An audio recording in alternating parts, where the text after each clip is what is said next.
मोतीलाल ओसवाल के नवनीत दमानी और IFL securities के अनुज गुप्ता, आप दोनों का कार्यक्रम में स्वागत है। नवनीत, एक और मुश्किल भरा दिन, क्योंकि इस यूरोपियन सेंट्रल बैंक की मीटिंग है आज और बाजार कितनी दर बढ़ सकती है उसके ऊपर अंदाजा लगा रहा है। और उस मीटिंग से पहले एक सेल ऑफ जैसा माहौल हमने बाजार में लौटता हुआ देखा है। सोने चांदी में तो अच्छी खासी मुनाफा वसूली है ही, काफी हद तक यही हाल मेटल्स और एनर्जी का भी। कहां देखते हैं आप एक बेहतरीन ट्रेडिंग स्ट्रैटेजी?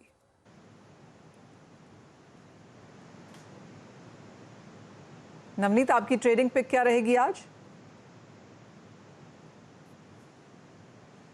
नवनीत को यहां पर फिर से जोड़ने की कोशिश करेंगे, कुछ टेक्निकल दिक्कत वहां पर नजर आती है। लेकिन अनुज, आपका व्यू क्या है, क्योंकि आज पूरा एक्शन यहां पर नॉन एग्रो में ही है। Mishra ji, good afternoon. देखिए, नॉन एग्रो में अगर देखें तो गोल्ड सिल्वर एक लोअर लेवल पर ट्रेड करते हुए दिखाई दिए। इवन अगर हम क्रूड की बात करें तो क्रूड भी ऑलमोस्ट 5% नीचे गिरावट आ चुकी है। ऑलमोस्ट $102 के आसपास भाव आते हुए दिखाई दिए हैं। और अगर एमसीएक्स की बात करें तो 7,600 के नीचे के लेवल यहाँ देखने को मिले हैं। हमें लगता है कि अभी गोल्ड सिल्वर और क्रूड के अंदर जो ट्रेंड बना है अभी थोड़ा सा नेगेटिव है।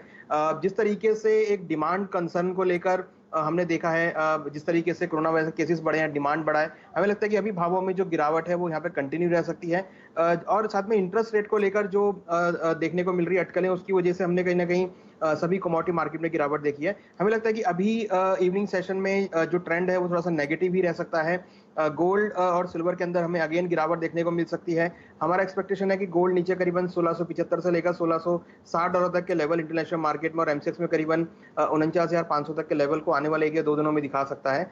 वहीं सिल्वर की अगर बात करें तो सिल्वर के अंदर भी एक्सपेक्टेशन है कि भावों में जो गिरावट है वो कंटिन्यू रह सकती है और भाव एक बार 54,000 के नीचे भी जा सकते हैं। और $18 जो एक अहम सपोर्ट है, उसको मार्केट ब्रीच करता हुआ देखने को मिल सकता है। तो गोल्ड सिल्वर में और इवन क्रूड के अंदर भी हमें लगता है कि भाव एक बार $100 के नीचे आ सकते हैं और नीचे करीबन 7,000 के लेवल को एमसीएक्स में टच कर सकते हैं। तो गोल्ड सिल्वर क्रूड हमें लगता है कि एक नेगेटिव टेरिटरी में आने वाले दिनों में और इवनिंग सेशन में ट्रेड हो सकते हैं। राइट, यानी कि बिकवाली के साथ ही आज यहाँ पर इवनिंग सेशन में यहाँ पर ट्रेड करने की राय है। नवनीत, आपकी टॉप पिक्स क्या रहेंगी और आप ओवरऑल बाजार ईसीबी की मीटिंग से पहले कैसे देखते हैं? मनीषा जी, मैं काफी हद तक सहमत हूँ जो अनुज कह रहे हैं। और मुझे लगता है कि थोड़ा नरमी का माहौल ऑलरेडी डेवलप हो चुका है और काफी सेलिंग गहरा चुकी है। अब यहाँ से ईसीबी 50 बेसिस पॉइंट बढ़ाती है या 25 बेसिस पॉइंट बढ़ाती है, उसके ऊपर थोड़ा सा असमंजस है। और मुझे लगता है कि 50 basis point hike largely market में डिस्काउंटेड है। थोड़ी कमेंट्री यहाँ वहाँ हो सकती है, उसके ऊपर थोड़ा बहुत वोलेटिलिटी देखने मिल सकता है। बट लार्जली क्रूड एक नेगेटिव जोन में फिर से नजर आ रहा है। ऑप्शन एक्सपायरी हो गई कल कॉमेक्स पे और उसके बाद यहाँ पे $100 फिर से तोड़ के सस्टेन होता हुआ नजर आ रहा है। तो सेलिंग और गहरा सकती है और 7200 तक के भी स्तर हमको आने वाले दिनों में देखने मिल सकते हैं। साथ ही साथ गोल्ड और सिल्वर दोनों ने क्रिटिकल सपोर्ट जोन ब्रीच किए हैं और टेक्निकल पैरामीटर ये इंडिकेट कर रहे हैं कि करीब करीब 1 से 1.5% की मंदी दोनों में और आ सकती है। तो बायस शॉर्ट टर्म के लिए नेगेटिव है। ओके, तो आज का दिन तो यहाँ पर डेफिनेटली बिकवाली की तरफ ही है और रिकॉर्ड महंगाई के बीच दुनिया भर के केंद्रीय बैंकों की तरफ से लगातार हो रहे रेट हाइक से सोने चांदी में अच्छी खासी गिरावट हमने आज यहाँ पर गहराते हुए देखी है। घरेलू बाजार में जैसे हमारे दोनों ही एक्सपर्ट्स ने कहा कि 50,000 के नीचे के स्तर तो हैं ही और यहाँ से भी आप बिकवाली करके ही काम कर सकते हैं। और बातचीत करते हैं, हमारे साथ India Boolean and jewellers association के डायरेक्टर सुरेंद्र मेहता जुड़े हैं। सुरेंद्र जी नमस्कार। बिकवाली यहाँ पर पिछले 2 दिन से हम लगातार देख रहे हैं और आज ईसीबी से पहले तो एक टोटल सेल ऑफ यहाँ पर बाजार में बनता हुआ नजर आया है। सोने में जो ये 50,000 के नीचे के स्तर हैं, आप कैसे इन्हें बनता हुआ देखते हैं? क्या खरीदारी यहाँ पर ग्राउंड लेवल पे बनती हुई नजर आई है? क्योंकि 50,000 के नीचे के स्तर काफी माउथ वाटरिंग लगते होंगे खरीदारों को लॉन्ग टर्म इन्वेस्टमेंट के लिहाज से। हाँ बिल्कुल मनीषा जी, आपकी बात बिल्कुल सही है। लेकिन सरप्राइजिंगली मार्केट में अभी भी किसी भी प्रकार की जो एक ग्राहकी 50,000 के नीचे गोल्ड जाने के बाद दिखनी चाहिए, वो नहीं दिख रही है। शायद लोग और इंतजार कर रहे हैं या शायद लोग जिस प्रकार की अनसर्टेनिटी पूरे मार्केट में बनी हुई है तो लोग अपना पैसा बचा के रखना चाहते हैं। मुझे लगता है कि 1673 एक मेजर सपोर्ट लेवल रहेगा गोल्ड के लिए और यदि 1673 को गोल्ड ये तोड़ता है तो शायद ये फिसल कर $1,580 तक भी जा सकता है। हमें पूरे ज्वेलरी मार्केट को ये उम्मीद है कि कहीं ना कहीं मार्केट के प्राइसेस सेटल हो जाएं, बिकॉज गिरते हुए मार्केट में कस्टमर डेफिनेटली वो वेट करता है कि हम और मार्केट गिरेगा और भाव इसमें गिरेंगे, उसके बाद ही हम ग्राहकी करेंगे।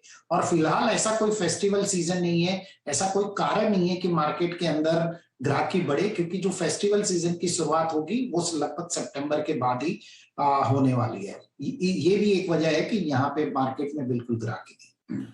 सुरेंद्र जी, अगर आप 1580 तक के भी लेवल्स यहाँ पर बनता हुआ देखते हैं तो भारतीय बाजारों के लिए उसके क्या मायने होंगे?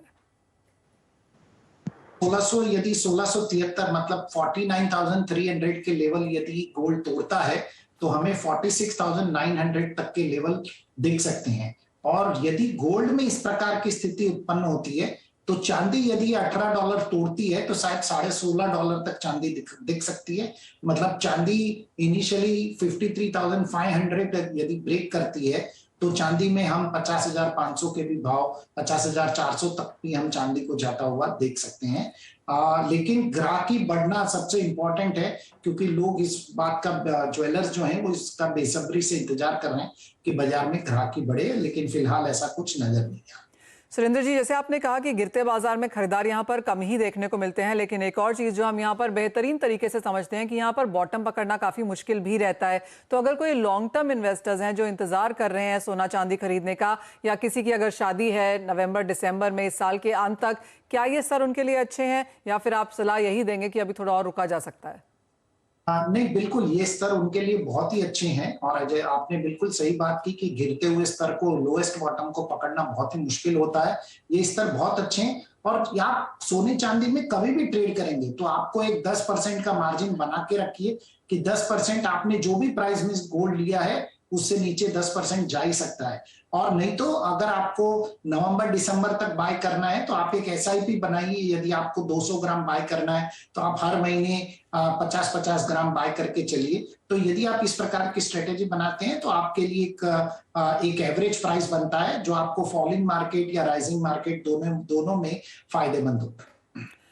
Point taken. सुरेंद्र जी, बहुत शुक्रिया साथ जोड़ने के लिए और वो पूरी एडवाइस भी देने के लिए। तो अगर आप इंट्राडे मार्केट में या फिर 1-2 दिन के हिसाब से कारोबार कर रहे हैं तो बेच के कारोबार करिए, लेकिन अगर आप एक इन्वेस्टर हैं, निवेशक हैं, खरीदना चाहते हैं सोना इस साल के अंत तक, या आपकी कोई पोजीशंस बनाना चाहते हैं, तो ये स्तर भी यहाँ पर एसआईपी के तौर पर या फ्रैगमेंटेड बाइंग के लिए काफी बेहतरीन है।